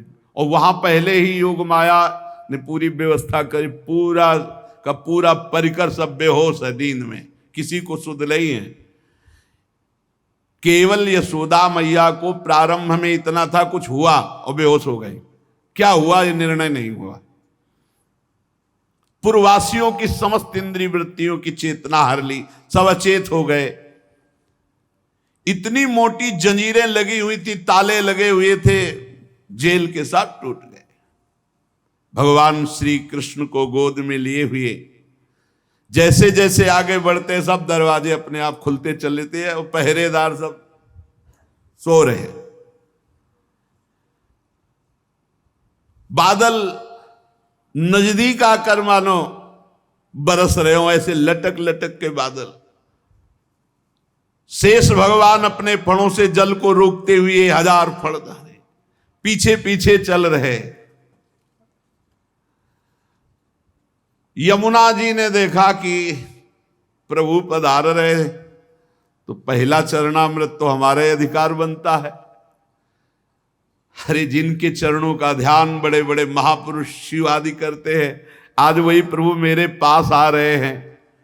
आनंद में भर गई यमुना जी और उफान। यमुना जी ने जब उफान आनंद का लिया तो वसुदेव जी के प्राण बहुत घबरा रहे हैं कि अब क्या करें, लौट सकते नहीं, कोई नौका आदि है नहीं। चलो प्रभु ने आज्ञा करी है तो वही देखेंगे। अब मेरे प्राण चाहे चले जाएं, मेरे लाला को कुछ ऐसे। यमुना जी उफान कर रहे कि चरण छू ले, और वसुदेव जी उल्टा सोच रहे कि यमुना जी बढ़ रही तो लाला को बचाए। देखो ये समर्पण है, मेरे प्राण भले चले जाए, बस आज्ञा का पालन, प्रभु को पहुंचाना है और सुरक्षित पहुंचाना है। यमुना जी ऐसे थपेड़ जोर जोर से बढ़ रही। भगवान ने कहा बाबा तो और ऊपर उठाते चले जा रहे, तो यमुना जी और बढ़ती चली जाएंगी। एक श्री चरण बड़ा, ये वसुदेव जी को पता ली, जो ही यमुना जी को श्री चरण प्रभु के स्पर्श हुए तो तुरंत नाभिभर हो गई और ऐसे एकदम शांत। वसुदेव जी बाबा के नगर में गोकुल में गए तो डर रहे थे कि कोई देख न ले, लेकिन वहां कोई देखने वाला ही था, सब सोए हुए थे। उन्होंने अपने पुत्र को, अब वो ऐसे देख रहे थे, और जहां सुलाया तो वहां भी पुत्र था। पार्श्व में योग माया और वही पुत्र। भगवान के इस अवतार में दो अवतार हुए। एक हुआ चतुर्भुज नारायण भगवान का अवतार जो वसुदेव देवकी के सामने, और एक हुआ पीछे आपने सुना है नंद बाबा और यशोदा मैया बहुत ऐश्वर्य समृद्धि सब रिद्धियां सिद्धियां अठखेलियां कर रहे। ब्रज तो यहां रिद्धियां सिद्धियां अठखेलियां कर रहे, कौन पूछता है। अवस्था डल गई थी नंद बाबा की, चौथापन था, और ब्रजवासी बाबा की इस दशा को देख के सह नहीं पा रहे थे। बाबा खिन्न रहते थे। उपनंद आदि वृद्ध गोपों ने परामर्श करके पुत्रेष्टि यज्ञ का आयोजन किया। सबने यज्ञ पुरुष गोपराज नंद को पुत्र प्रदान करने की प्रार्थना की भगवान से। पुत्रेष्टि यज्ञ हुआ। जैसे महाराज दशरथ जी की अवस्था डल चुकी थी तो श्रृंगी ऋषि ने पुत्रेष्टि यज्ञ करा, उससे खीर फिर भगवान 4 रूपों में प्रकट हुए, राम लक्ष्मण भरत शत्रुघ्न। पुत्रेष्टि यज्ञ का अनुष्ठान हुआ नंद बाबा के यहां। अब उच्च कोटि के ब्रह्म ऋषि वेद ध्वनि आकाश में मुखरित हो रही थी। गोपराज श्री नंद बाबा अंतापुर में यशोदा मैया के पास बैठे हुए कहा, यशोदा रानी इस बार पूरे ब्रजवासियों का आशीर्वाद हो, सब ब्रह्म ऋषि हैं। कई बार हो चुकी, इसका मतलब पुत्र के लिए कई बार उपाय किए जा चुके थे। इस बार फलस्वरूप में मेरे पुत्र होगा। मन में बड़ी कामना है, मेरा विश्वास है ये जो यज्ञ हो रही चूंकि ब्रजवासियों का आशीर्वाद है और ब्रह्म ऋषि जन बड़े महिमाशाली हैं, पर मेरे मन में एक उदासी छा जाती कि कर्म से ऐसा पुत्र नहीं होगा जैसा मैंने एक स्वप्न देखा है। ये कर्म जनित तो नहीं हो सकता। यज्ञादि कर्मों के सभी फल चंचल हैं और मैंने जो पुत्र देखा है वो अचल है, अविनाशी है। बड़ी आशा, पर लगता है मेरी दुराशा है क्या। वो कर्म फल से तो नहीं प्राप्त हो सकता जैसे मैंने देखा है। मैंने एक स्वप्न देखा जो आज तक तुमसे नहीं बताया, यशोदा रानी से कहा। भगवान नारायण भी उतने सुंदर नहीं जैसा वो बालक सुंदर मुझे स्वप्न में दिखाई दिया। मुझे ऐसा लगता है कि त्रिभुवन में कोई है नहीं सुंदर। एक बार जिसके हृदय में वो प्रकट हुआ उसको कोई आकर्षित कर सके ऐसा त्रिभुवन में नहीं। ब्रजराज की बात सुनकर यशोदा रानी ने कहा, सच्ची तुमने स्वप्न में देखा है? बोले हाँ। बोले मैंने तो बताया नहीं, मैंने भी स्वप्न में देखा है। क्या? बोले मैं नित्य सहधर्मिणी हूं, तुम्हारी सुख दुख की नित्य संगिनी हूं, मैं तुमसे क्या छिपाऊं। जैसे बालक की बात कर रहे हो ना, हमने तो इसलिए नहीं बताया कि आप कहोगे कि तुम्हारा पागलपन है। बिल्कुल वैसे ही मैंने देखा है।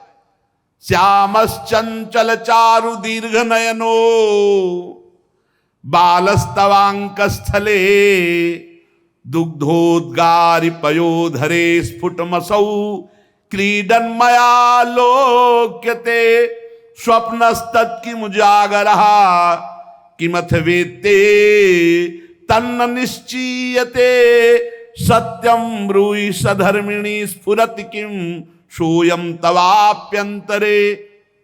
बाबा ने कहा मैंने भी देखा। दिव्याति दिव्य नीलमणि सदस्य श्याम सुंदर वर्ण एक बालक तुम्हारे गोद में दुग्ध पान कर रहा है, जो चंचल नेत्र मनोहर विशाल भाल तुम्हारी गोद में स्थित देखा, वो तुम्हारा पयोधर पान कर रहा है।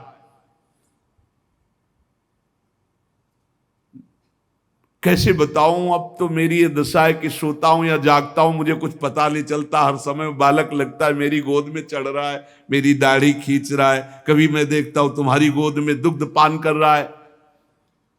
यशोदा मैया आनंद विवल होके कहने लगी, ब्रजराज ऐसा ही, ऐसा मैंने भी देखा है, ऐसा ही देखा है। वो तुम्हारे तोंद पर चढ़े खेल रहा, मैंने देखा है ऐसा। सत्य सत्य सत्य कहती हूं, मैंने देखा मैंने कि उसे स्तन पान करा रही हूं, पर संकोचवश नहीं बताया कहां वो दिव्य बालक और कहां मैं। ब्रजराज नंद ने कहा मैंने असंभव समझकर ये बात तुमसे छुपाई थी। यशोदा मैया ने कहा मैंने भी, कि तुम हमारा पागलपन समझोगे, लेकिन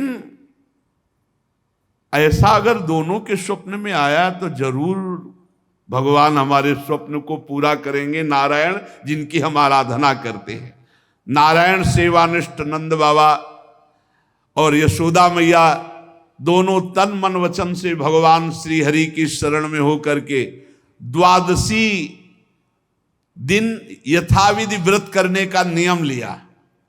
पुत्रेष्टि यज्ञ के बाद द्वादशी व्रत की संख्या वृद्धि के साथ साथ अब वो स्वप्न में देखा हुआ जो दिव्याति दिव्य बालक है वो खुली आंखों झलकने लगा। अब तो भारी व्याकुलता बनी। व्रतानुष्ठान सर्वांग पूर्ण संपन्न हुआ तो एक दिन देखा कि स्वप्न में भगवान श्री हरि आए और मधुर वाणी में बोले, अहो मयि अभिषक्तौ भक्तौ कथम निर्विद्य खिद्ये थे योषावतसी कुसुम सुषुमः सुकुमारः कुमारः सस्त्रदेवान् भवतोर्भवतोः कुमारतया स्फुरति सातु सदा भवतो रेवानुगतः प्रतिकल्पम स्वभक्ति प्रवर्तनाय दिविमत प्रवर्तित द्रोण धरा रूपांश कलावतो तद्भूरि भाग्यम इत्यादि रीत्या ब्रह्मादलभ्य साक्षात् तत्फल साक्षात्काराय स्वयमेव पृथिव्याम भवतोर्भवतोरेव भवम लभत एव अचिरादेव रुचिरा रुचिरेशा युवयो सफलताम बलिता। यह आदेश हुआ, नंदेशोदा तुम मुझ में आसक्त और मेरे परम भक्त हो, तुम इतने खिन्न क्यों हो रहे हो? अतसी कुसुम के सदस्य श्याम सुंदर सुकुमार कुमार जो तुम्हारे स्वप्न में जागृत में अनुभूति का विषय बना हुआ है वो मैं हूं। निकुंज विलासी श्री ठाकुर जी ने कहा, जगत में वात्सल्य प्रेम का प्रचार करने के लिए मेरी प्रेरणा से द्रोण और धरा के रूप में तुम स्वर्ग से आविर्भूत हुए हो। कल्पों तपस्या की है मेरी प्राप्ति के लिए, जो ब्रह्मादि के लिए अलभ्य है। सौभाग्य है कि वो तुम्हें प्राप्त हो रहा है। उसी फल का आस्वादन करने के लिए अब तुम तैयार हो जाओ। चिंता मत करो गोपराज, मैं प्रकट होने वाला हूं। समझिए, वहां देवकी वसुदेव के यहां चतुर्भुज भगवान नारायण और यहां निकुंज विलासी श्री ठाकुर जी।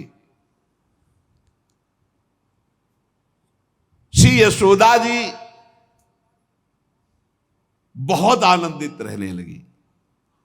तो एक दिन समस्त ब्रजवासियों ने देखा कि एक अर्धवृद्धा तपस्विनी स्नातक ब्राह्मण बालक को लिए गोपराज नंद की सभा में पधारी। इतनी तपस्विनी तेजस्विनी सब ब्रजवासी खड़े हो गए और आसन देकर प्रणाम करके पूछा, देवी आप कौन हो? आज तक तो आपको देखा नहीं। आपको देखने पे लगता है साक्षात भगवान की योग माया शक्ति हो। ये बालक कौन है? नारद मुनि जैसा दिखाई देता है। आप परम हम ब्रजवासियों का कल्याण करने के लिए पधारी हो। गोपराज के सभासदों की बात सुनकर तपस्विनी ने मुस्कुराकर कहा, मेरा नाम पौर्णमासी है, मैं महान तपस्विनी और दैवज्ञा हूं, तीनों काल का मुझे ज्ञान है। और ये जो बालक है तुमने कहा नारद जी जैसा, इसका नाम मधुमंगल है। ये बालक स्नातक है, इसका दर्शन करके नारद जी का स्मरण होना उचित ही है। ये संपूर्ण वृत्ति नारद जी वाली ही रखता है। तपस्विनी की बात सुनकर गोपराज सभा के सदस्यों ने हाथ जोड़कर पूछा, देवी हम आपकी सेवा करने योग्य बिल्कुल ही नहीं है, इस पर भी आपने हम लोगों पर महती कृपा की। मेरी कुछ समझ में नहीं आ रहा कि आप यहां क्यों पधारी। तो उन्होंने कहा, तुम लोगों को पता नहीं, एक अनिर्वचनीय महासौभाग्य उपस्थित होने वाला है, इसलिए मैं यहां आई हूं। सबके पूछने पर पौर्णमासी ने बताया, तुम लोगों के प्राणाधिक प्रीतम गोपराज नंद के यहां एक पुत्र होने वाला है जो अखिल जगत को आनंद सिंधु में निमग्न कर देने वाला होगा। पौर्णमासी की बात सुनकर सभी परमानंद में उल्लसित पुलकित गदगद वाणी से कहने लगे, देवी आपके शुभागमन से हमारा ये ब्रज जो है महान तीर्थ हो गया। आपके लिए कृष्णांतिके यमुना जी के समीप हम एक पर्णशाला कुटी बना देते हैं। ये बात जब पौर्णमासी जी ने सुना तो उन्होंने कहा, ठीक ठीक, कृष्णांतिके अर्थात कृष्ण के समीप, ठीक तुम्हारी बात निकल गई। जो बालक होगा उसका नाम कृष्ण होगा। तस्मिन् जातवदि निर्दानवता पृथिव्याम भविष्यति तदीय गुणे सदानवता सगुणता विद्यादि प्रबंधे तत्संबंधे तो निर्गुणता सकिंचनता विषय संपत्तौ तद भक्तौ तो निष्किंचनता इत्यादिकं विरुद्धाय मानमपि सर्वैरनुरुद्धं करिष्यते। नंद नंदन के रूप में स्वयं प्रभु पधार रहे। पौर्णमासी देवी कालिंदी तट के समीप पर्णशाला में भगवान के दर्शन की अभिलाषा से निवास करने लगी। पौर्णमासी देवी देवर्षि नारद जी की शिष्या और श्री कृष्ण के आगे जो गुरु बनेंगे संदीपनी जी, उनकी माता हैं। संदीपनी मुनि की माता हैं ये पौर्णमासी देवी। ये महान शक्तिमती थी और श्री कृष्ण की मधुर लीला को सब प्रकार से जानती थी। भगवान की लीला का आनंद बढ़ाने के लिए मस्खरे मनसुखा के रूप में वो मधुमंगल, तो भगवान का जो ऐश्वर्यमय अवतार हुआ वो जेल में, और जो माधुर्यमय अवतार हुआ ये नंद बाबा के यहां।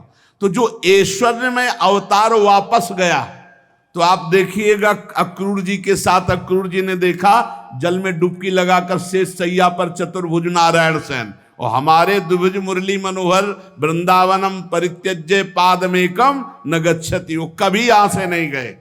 जो गए तो देखो यहीं से निकलते ही चतुर्भुज हो गए। मथुरा में चतुर्भुज, द्वारिका में हमारे द्विभुज मुरली मनोहर नंद यशोदा के लाड़िले, वो कभी एक कदम ब्रज से बाहर नहीं गए। तो वहां योग माया के द्वारा नंद बाबा को यह पता ही नहीं चला कि हमने लाला में लाला का समर्पण किया, और पार्श्व में देखा, कन्या उठाया और आ गए। जे ही आए तो जैसे जैसे दरवाजे में प्रवेश करते जाते वैसे वैसे जंजीर ताला सब फिट, और जे ही वहां गए और देवकी जी की गोद में उस कन्या को तेवी हथकड़ी बेड़ी जकड़ गई। योग माया के आते ही दरवाजे बंद, हथकड़ी बेड़ी जकड़ गई और पहरेदार जग गए, और कन्या जोर जोर से रोने लगी। जो साक्षात भगवती है, पहरेदार भागते हुए गए, कंस से कहा, महाराज 8वीं संतान उत्पन्न हुई। अब तो कंस के होश नहीं, वो तो जैसे पागल हो चुका, बाल बिखरे हुए, कई जगह गिरा, दौड़ता हुआ आया, दरवाजे खोले गए। बड़ी घबराहट है, बाल बिखरे हुए, बड़ा भयानक रूप कंस का। जग गए और पैर पकड़ा और कन्या को हाथ जोड़ रही देवकी जी ने कहा, भैया मारो मत। आकाशवाणी हुई थी कि पुत्र होगा, ये तो कन्या है, स्त्री जाति है, अभी बच्चा है, आप क्यों मार रहे हो? भैया तुम तो बड़े कृपालु हो, और देखो हमारे कई बच्चे मार डाले तुमने, अब एक कन्या बची, इसे तो दे दो, मैं तुम्हारी छोटी बहन हूं, बहुत दीन हूं। बड़ा प्रार्थना की, लेकिन वो देवकी जी रोती रही, पैर पकड़ करके कन्या को एक चट्टान पर मार। और ये कन्या कोई साधारण कन्या तो थी नहीं, आद्या शक्ति महाभगवती। हाथ से छूट गई और सामने आकाश में देखा तो 8 आयुध, दिव्य माला वस्त्र चंदन मणिमय आभूषणों से विभूषित, धनुष त्रिशूल बाण ढाल तलवार शंख चक्र गदा। देखा सिद्ध चारण गंधर्व अप्सरा किन्नर सब स्तुति कर रहे अंबा की। और उस समय देवी ने कहा, ए मूर्ख, तेरी सामर्थ्य नहीं कि तू मुझे मार सके, और तू जिसे सोच रहा है ना कि मैंने मिटा दिया, अरे तेरे मारने वाला पैदा हो चुका है। निर्दोष की हत्या करने वाले, अब तू बच नहीं सकता, कहीं भी भाग के जा, तेरे मारने वाला पैदा। आप कंस के दिमाग में आया कि संतान तो 8वीं पुत्र होनी थी, वो पैदा हो चुका, ये आकाशवाणी झूठ कैसे बोल सकती? तो पैदा तो देवकी के यहां ही होना चाहिए। बड़ा आश्चर्य हुआ। फिर उसने हाथ जोड़ा देवकी वसुदेव जी की, व्यर्थ में हमने आपको कष्ट दिया आकाशवाणी, आप मुझे क्षमा कीजिए बहनोई जी और बहन जी। और वो उन्होंने कहा कुछ नहीं, वसुदेव जी से कहा कि ये विधाता भी झूठ बोलता है, आकाशवाणी हुई थी कि 8वां पुत्र होगा, पुत्री कैसे हो गई? मैं बड़ा पापी हूं, मैंने आप दोनों महात्माओं को बड़ा कष्ट दिया। पर वसुदेव जी आपको दुखी नहीं होना चाहिए। जो लोग तत्व को जानते हैं, आत्मा को जानते हैं, वो शरीर के नाश पर दुखी। देखो इनको भी ज्ञान है यार, बड़ा विचित्र है। पर उपदेश कुशल बहु तेरे, राक्षस स्वभाव वालों को भी ज्ञान, ये भी उपदेश दे रहे। वसुदेव जी ये शरीर को जो आत्मा मान बैठते हैं, इसी उल्टी बुद्धि के कारण ये एक दूसरे से बैर और राग द्वेष कर लेते हैं, जन्म मृत्यु को प्राप्त होते हैं। यद्यपि मैंने तुम्हारे पुत्रों को मारा, फिर भी ज्ञान के द्वारा देखो कौन किसको मारता है। बड़ा सुंदर ज्ञान दे रहे, अभी बताएंगे ठाकुर जी आके तुम्हें कौन किसको मारता है लौट के। ये जो अपने स्वरूप को भूले हुए हैं लोग, इसीलिए मैं मरने वाला हूं, मैं मारता हूं, ऐसा मैं दुख भोग रहा हूं, ये मेरे को दुख देने वाले घोर अज्ञान की बात। कोई किसी को मारता नहीं, कोई किसी को दुख नहीं, जीव अविनाशी है, शरीराभिमान के कारण ऐसा। फिर भी मैं क्षमा चाहता हूं आपसे। वसुदेव जी के चरण प्रकार देवकी जी ने कहा, भैया भैया बस पैर छूने की जरूरत नहीं है, आप खुशी रहो। यह आपने बताया नहीं कि अज्ञान के कारण ही, शरीराभिमान के कारण ऐसा होता है, अपने और पराये का भेद। बस बस आपका इसमें कोई दोष नहीं है। जब वसुदेव और देवकी जी ने इस प्रकार, तो कंस वहां से अनुमति लेके चला गया और बुलाया पूरे परिकर को और कहा, योग माया ने जो कहा है वो झूठा नहीं हो सकता। 8वीं संतान पैदा हो चुकी है मारने वाली, तो ये लड़की नहीं हो सकती, ये पुत्री नहीं हो सकती, कुछ है, प्लानिंग करो। वो कह रहे पैदा हो चुका तो ब्रजय में होगा। कंस के मंत्री जितने थे वो कंस से भी ज्यादा बुरे स्वभाव वाले थे। उन्होंने कहा, महाराज आज्ञा करो, ब्रज 84 कोस में आज से लेकर 10 दिन तक जितने भी बालक हुए सब मार डालेंगे हम लोग। बड़ा प्रसन्न हुआ इसका प्लान कि सबका नाश, और भगवान पहुंच चुके हैं यहां से ईश्वर स्वरूप, और यहां से ब्रज के लाडिले ठाकुर कभी बाहर नहीं गए, पक्का मानना। कभी ये जितने संत जन ऐसे थोड़ी जी रहे हैं, पूरी भावना में नहीं जी रहे भाई। छिन छिन बिहरत संग, छिन छिन निरखत प्रेम भरी, छिन जस कहा तभंग। अब जब मैया के नेत्र खुलेंगे, लाला को देखेंगे तो उत्सव मनाएंगे, वो कल अपने लोग फिर उत्सव मनाएंगे। श्री राधा वल्लभ लाल।